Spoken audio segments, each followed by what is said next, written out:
आखिर क्यों राफेल जैसे फाइटर जेट्स का पायलट चुरा रहा चीन? भारत को रहना होगा सतर्क। मोदी पर चीन ने किया हमला तो अमेरिका के बाद ताइवान ने दिया उससे करारा जवाब। चीन के सभी हमलों को बेकार करने वाला हथियार अब ताइवान देगा इजराइल को।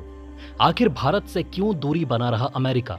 बड़े कारण जानकर चौंक जाएंगे। नाटो देश तुर्की और अमेरिका के बीच महाडील। 23 अरब डॉलर में खरीदेगा लॉकहीड मार्टिन के 40 F-16 फाइटर जेट। संयुक्त राष्ट्र सुरक्षा परिषद में नॉन परमानेंट सदस्य बनने के बाद कश्मीर पर भारत को घेरने की तैयारी में पाकिस्तान। चीन भी देगा साथ। हूती विद्रोहियों ने यूएन के 9 लोगों को किडनैप किया, इनमें स्टाफ की पत्नी भी शामिल। आर्थिक तंगी के चलते उठाया कदम। सऊदी अरब के क्राउन प्रिंस मोहम्मद बिन सलमान ने भी पीएम मोदी को दी जीत की बधाई। बांग्लादेशी सांसद अनार की हत्या के एक आरोपी को नेपाल ने भारत को सौंपा, लंबे समय से था फरार। रूस में 4 भारतीय मेडिकल छात्र नदी में डूबे। नोवगोरोड स्टेट यूनिवर्सिटी में कर रहे थे पढ़ाई। दोस्तों आइए आगे बढ़ते हैं अब कुछ महत्वपूर्ण खबरों की तरफ विस्तार से। दोस्तों अब तक आप सभी ने सुना होगा कि चीन पश्चिमी देशों की टेक्नोलॉजी चुराकर इतना एडवांस बन चुका है। इसके लिए वो अपने हैकरों की मदद से डाटा चुराता है, पश्चिमी देशों के मशीनरी का रिवर्स इंजीनियरिंग करता है। लेकिन अब जो खबर आ रही है वो बेहद चौंकाने वाली है, क्योंकि चीन अब सीधे पश्चिमी देशों का पायलट चुरा रहा है। उन्हें बेहद अट्रैक्टिव जॉब ऑफर और पैकेज देकर अपने ट्रेनिंग सेंटर में शामिल कर रहा है। इस खबर से फाइव आइज पार्टनर्स के साथ साथ पूरे नाटो के होश उड़े हुए हैं। रिपोर्ट के अनुसार चीन अपने पायलट्स को ट्रेनिंग देने और पश्चिमी देशों की रणनीति को जानने के लिए उनके पायलटों की चोरी कर रहा है। यहां से अब आप समझ गए होंगे कि चीन साम दाम दंड भेद करके हर तरीके से चोरी करना जानता है। फाइव आइज पार्टनर्स, जिनमें अमेरिका के साथ साथ यूनाइटेड किंगडम, कनाडा, ऑस्ट्रेलिया और न्यूजीलैंड है, उसने एक संयुक्त बयान जारी किया जिसमें कहा गया कि चीन इन देशों के पायलट्स की भर्ती कर रहा है, जो एक बड़ा खतरा है। अब आप पूछेंगे कि आखिर चीन किन देशों के पायलट चुरा रहा है और चुराने का प्रोसेस क्या है? तो देखिए, चीन की People's Liberation Army Canada, France, Germany, United Kingdom, Australia, America और अन्य पश्चिमी देशों के पूर्व लड़ाकू पायलटों को नौकरी दे रहा है। यहां ध्यान देने वाली बात यह है कि इस लिस्ट में फ्रांस भी शामिल है, जिसका लड़ाकू विमान राफेल भारत ने खरीदा है। तो एक तरह से देखा जाए तो यह भारत के लिए भी बड़ी मुसीबत है। इन सभी पश्चिमी देशों के पायलट का इस्तेमाल चीन अपने वायुसेना और नौसेना के पायलटों को ट्रेनिंग देने के लिए करता है। इस तरह से वो बेहद आसानी से पश्चिमी देशों के वायु सेनाओं की असली कमजोरी जान पाता है।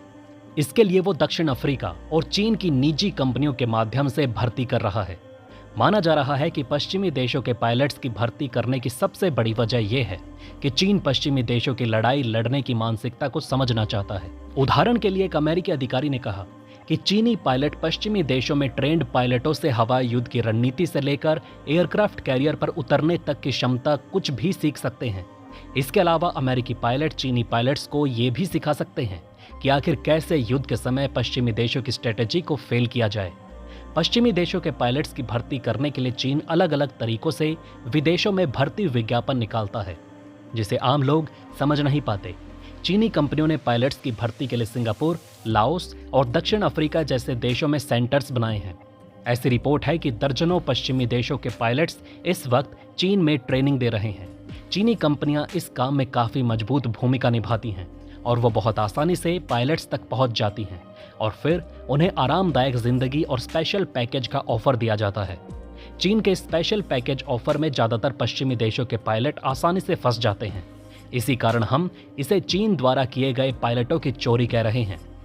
साल 2022 में पूर्व अमेरिकी मरीन पायलट डैनियल डुगन को ऑस्ट्रेलिया में चीनी पायलटों को अमेरिकी हथियार नियंत्रण कानून का उल्लंघन करते हुए एयरक्राफ्ट कैरियर पर उतरने की ट्रेनिंग देने के आरोप में गिरफ्तार किया गया था और अब पश्चिमी देश इस पर शक्ति से पेश आ रहे हैं। मान लीजिए अगर कोई पायलट नाटो फोर्स में काम कर चुका है तो वो चीन के लिए अनमोल हीरा बन जाता है, क्योंकि वो पायलट न सिर्फ अमेरिका बल्कि नाटो के 30 देशों की एयरफोर्स के बारे में बहुमूल्य जानकारियां चीन को प्रदान कर सकता है। ऐसे पायलट्स टेक्नोलॉजी के साथ साथ उनकी एयरफोर्स की संचालन क्षमता, विशेषज्ञता और तकनीकी प्रक्रियाओं के बारे में भी अनमोल जानकारियां चीन को दे सकता है। लोकसभा चुनाव रिजल्ट के बाद ताइवान ने ट्विटर पर मोदी को बधाई संदेश दिया था। इसके बाद मोदी के रिप्लाई से चीन भड़क गया था। लेकिन भड़के हुए चीन को करारा जवाब देने के लिए पहले अमेरिका और अब ताइवान दोनों मैदान में कूद चुके हैं। अमेरिका का बयान हमने आपको एक पिछले जी चिल्स वीडियो में सुना दिया था, लेकिन अब ताइवान के विदेश मंत्रालय ने सोशल मीडिया मंच एक्स पर जारी किए एक बयान में कहा कि दो लोकतांत्रिक देशों के नेताओं के बीच शुभकामनाओं के आदान प्रदान पर चीन की नाराजगी पूरी तरह से अनुचित है। डराना और धमकाना कभी भी दोस्ती को नहीं पनपने देता। ताइवान आपसी फायदे और साझा मूल्यों के चलते भारत के साथ साझेदारी बनाने के लिए समर्पित है। देखिए, चीन ताइवान को अपना हिस्सा मानता है और उसे एक दिन अपने अधिकार में लेने की बात कहता है। इसके साथ ही वो ताइवान को मान्यता देने वाले देशों का विरोध भी करता है। यही वजह है कि विभिन्न देशों में ताइवान के कार्यालय को दूतावास नहीं कहा जाता। ताइवान के हथियार से ईरान के किसी भी हमले को फेल कर सकता है इजराइल। खास बात यह है कि इस हथियार का इस्तेमाल ताइवान वर्षों से चीन के खिलाफ सफलतापूर्वक करता आया है। ताइवान ने इजराइल को ऐसा हथियार देने का ऑफर दिया है जिसकी मदद से वो वर्षों से चीन के बड़े पैमाने पर चल रहे दुष्प्रचार अभियान से लड़ रहा है। इजराइल में मौजूद ताइवान की प्रतिनिधि का मानना है कि इस रणनीति से इजराइल अपने दुश्मन ईरान के हमले को फेल कर सकता है। ताइवान ने कहा कि 2023 में ताइवान में प्रतिदिन लगभग 50 लाख साइबर हमले हुए, जिनमें अधिकांश चीन से थे। उन्होंने आगे कहा कि जब भी कोई महत्वपूर्ण चुनाव होता है तो चीनी सरकार ताइवान के खिलाफ दुष्प्रचार अभियान तेज कर देती है, समाज को विभाजित और ध्रुवीकृत करने की कोशिश करती है। चीन की रणनीति युद्ध का डर और अमेरिका के प्रति अविश्वास पैदा करना है, लेकिन ताइवान अपने इस हथियार से चीन के सभी हमलों को बेकार कर देता है और अब ये हथियार इजराइल को भी मिलने जा रहा है। इसके लिए ताइवान ने इजराइल से कहा कि हमें डिजिटल एकजुटता बनाने की जरूरत है। हमें सबसे अच्छी रणनीति, डेटा और अनुभव को साझा करने में एक दूसरे की मदद करने की जरूरत है ताकि खतरे को पहचाना जा सके। भारत अमेरिका के संबंध सबसे खराब दौर की ओर, चीन के साझा खतरे के बावजूद क्यों दोनों देशों में नहीं बन पा रही बात। अमेरिका का रणनीतिक ध्यान हिंद प्रशांत क्षेत्र से हटकर रूस पर केंद्रित हो चुका है। रूस यूक्रेन संघर्ष ने अमेरिका का ध्यान चीन से दूर कर दिया। इसने भारत और अमेरिका के बीच रणनीतिक करीबी को कम करने में योगदान दिया। अमेरिका रूस के खिलाफ युद्ध में यूक्रेन का समर्थन करने की प्राथमिकता देता है। हाल ही में अमेरिकी कांग्रेस द्वारा पारित 95 बिलियन अमेरिकी डॉलर के सहायता पैकेज में से 61 बिलियन अमेरिकी डॉलर यूक्रेन के लिए हैं, जबकि केवल 8 बिलियन अमेरिकी डॉलर इंडो पैसिफिक के लिए, जो चीन का मुकाबला करने की जगह है। तो दोस्तों, इस वीडियो में फिलहाल के लिए इतना ही। इस तरह की डेली वीडियो कंटिन्यू रखने के लिए हमें आपके समर्थन की जरूरत है।